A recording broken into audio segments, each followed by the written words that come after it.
vous en êtes à votre 51e album. Pensez-vous que le monde de la musique ait changé aujourd'hui ? Moi, j'étais habituée à des orchestres, à des grands orchestres qui jouaient pour moi. Aujourd'hui, c'est de l'ordinateur. Et moi, ça me dérange quand les voix sont changées. Moi, j'aime avoir des voix qui articulent et qu'on comprenne ce qu'on dit. Toujours l'authenticité. Et ça, je m'excuse, mais Barbara, on comprenait.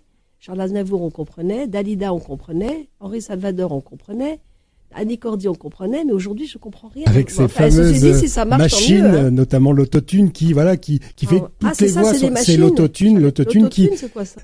L'autotune, ça permet de régler les voix qui sont pas très justes, qui sont un peu fausses. Ah oui, non, moi, j'ai fait en une prise quand c'est bon et en plusieurs prises. Puis si quelqu'un arrive dans le studio qui va me dire que je connais pas, alors je suis bloquée, c'est fini. Je m'en vais au restaurant manger, j'arrête la séance. Justement, on parle du monde de la musique qui change. Pensez-vous que les enfants d'aujourd'hui ont changé aussi ? Est-ce qu'ils sont moins dans le rêve, dans l'imaginaire qu'auparavant ?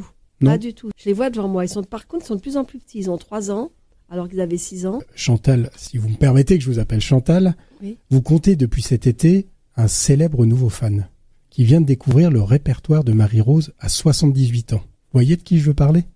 Non, un certain Mick Jagger. Ah oui, c'est vrai. Quand j'étais à la campagne, chez moi, j'étais invitée chez des amis et on se connaissait depuis longtemps parce qu'on s'était souvent vus dans des dîners à Paris. Je sais que depuis, il vous surnomme Chantal Chante. Oui, parce qu'il m'a demandé comment je m'appelais. J'ai dit Chantal Goya. Et qu'est-ce que vous faites ? Je chante. Ah, Chantal chante. Voilà. Sammy Davis est venu dîner chez moi et il m'a demandé qu'est-ce que je faisais. Je dis je chante.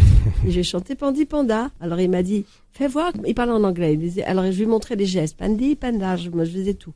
Et puis après, il est allé chanter au Théâtre des Champs-Élysées pour un grand gala d'UNICEF. Il y avait tout Paris, 187, qui était devant lui. Et il a stoppé le grand orchestre.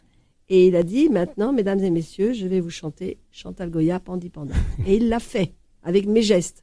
Moi, j'étais contente de lui dire, alors tous ceux qui m'aiment pas là, qui sont des espèces de vieux cons qui détestent, là, ils en ont pris plein la figure. Là, il y a une certaine fierté quand même. Là, c'était ça faire les Américains. Donc, vous êtes prêt à reprendre la route en 2023. Moi, c'est ma vie, C'est votre vie. Ma vie, elle n'est pas d'être resté assis au coin du feu à attendre qu'il se passe quelque chose, parce que dites-vous bien qu'il se passe jamais rien. On provoque pas les choses, il n'y a rien. Il n'y a rien. Qu'est-ce que vous voulez provoquer ? Ou alors vous vous dites, j'arrête tout et puis j'attends. Mais j'attends quoi ?